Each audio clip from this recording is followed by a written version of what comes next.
Well, there's not many people who've been Prime Minister, just 9 who are still alive. But I bet there is one thing they would all agree on: the enormous amount of time you have to spend dealing with things that are absolutely not on your agenda. Premierships are very easily sidetracked, and it feels like that's happening to Keir Starmer right now. He's being buffeted by a row over freebies and donations. Now, we know what he wants to talk about, his missions. That's what he campaigned on, of course, during that election campaign.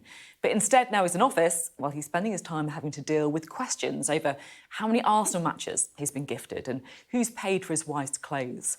It's a bit like a giant game of whack-a-mole.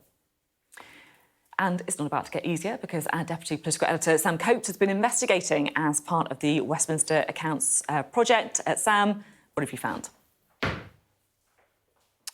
Well, Westminster Accounts is a major collaboration between Sky News and partners Tortoise Media, and it tracks how money flows through our political system. And it's now been overhauled for the new political era and the new government. And this man is at the helm, and he's been promising he's different to his predecessors. Now, he must declare everything he receives, and he's received a lot. Look at this, £107,000. In fact, even more than that. That's the total gifts and hospitality he has registered since the start of the last Parliament. Holidays, theatre, music, football tickets, hotel stays, all within the rules, Downing Street says. But now look at this from our spreadsheets. Compared to every other current MP, Keir Starmer comes top of the charts. He has accepted more freebies by far than anyone else, 2.5 times more than the second highest claimer of freebies. Now, what this table here is the top 10 MPs who've accepted the most in gifts, excluding legal fees. Now, you might remember in his election victory speech, Keir Starmer promised a government of service. And it's true, he accepted most of these gifts during Labour's preparation for power, nearly £87,000 in the last Parliament. But he has accepted over £20,000 since the election as well. And he's made it clear he thinks the freebies can continue. Now, of course, people have been giving gifts for a reason.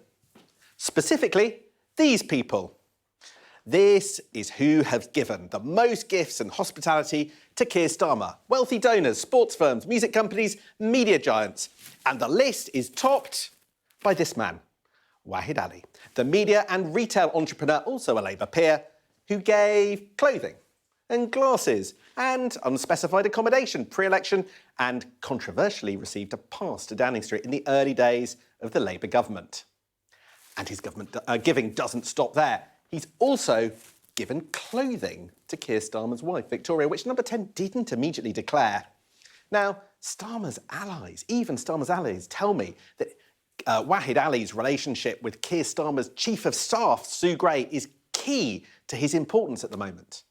Now, this was, Keir Starmer said, a swift campaign stop. And it was an expensive one too. Tickets to Taylor Swift at Wembley, gifted to him and worth £4,000. Now, look at this.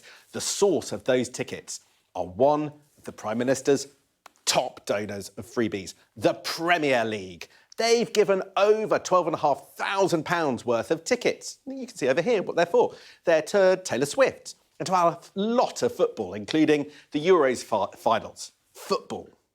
These are far from the only football games the Prime Minister has accepted freebies to see. Look at the total. Keir Starmer has accepted over £35,000 worth of football tickets alone since the 2019 election. Some in government worried that there are big decisions on a football regulator being made, and that could mean this is a conflict of interest if he keeps going, accepting these types of gift. One official in government, a civil servant, told me Sue Gray should be putting a stop to this. But the Prime Minister's not rowing back. In fact, he told journalists this week, if I don't accept a gift of hospitality, I can't go to a game. You could say, well, that's bad luck. That's why gifts have to be registered. But, you know, never going to an Arsenal game again because I can't accept hospitality is pushing it a bit far. I mean, at the same time, some Labour folk are telling me, asking the question, why can't he pay for the tickets himself? Now, I've learned that Keir Starmer was warned in opposition that his openness to freebies could become a problem. And he did not listen. Now, some of his biggest supporters are beginning to worry. Demands for a tighter political grip in Number 10 are now common across the party. All sorts of people are saying this to me, revealing more frustrations at his Chief of Staff, Sue Gray, who we now, as of today, believe is paid more than the Prime Minister himself. And that, Sophie, is not the backdrop the Prime Minister wants just ahead of his first conference in government. So what's the response been from Labour? How concerned do you think they are by it? I can't find part of the Labour Party that is not incredibly nervous about all the stories that they're being buffeted with at the moment, whether it's the fact that Sue Gray, his Chief of Staff, is paid more than the Prime Minister himself, which the BBC revealed today, or the extraordinary amount of freebies that he takes. But it all comes back to one question. Does Number 10 have a political grip on events? Now, this drumbeat has been growing, Sophie, you'll have heard it as well, just as me, for weeks. Are they really on top of things? Do they know where they're going? Do they know how to do things? Why is the radar failing?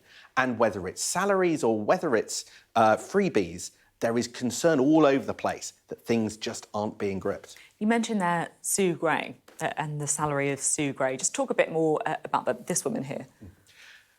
Highly controversial. Keir Starmer's top aide. She arrived as Chief of Staff more or less a year ago. Her first Labour conference was the one this time last year. She was, for decades, a civil servant in Whitehall and in Northern Ireland, but came across to help Keir Starmer to be his political eyes and ears ahead of the general election. She's used to be the head of ethics for the government, so she, of all people, should have a radar for what's right and for what's wrong. That's what's mystifying people. Yet she herself is at the centre of a row today about her own pay, which is above the amount that the Prime Minister gets.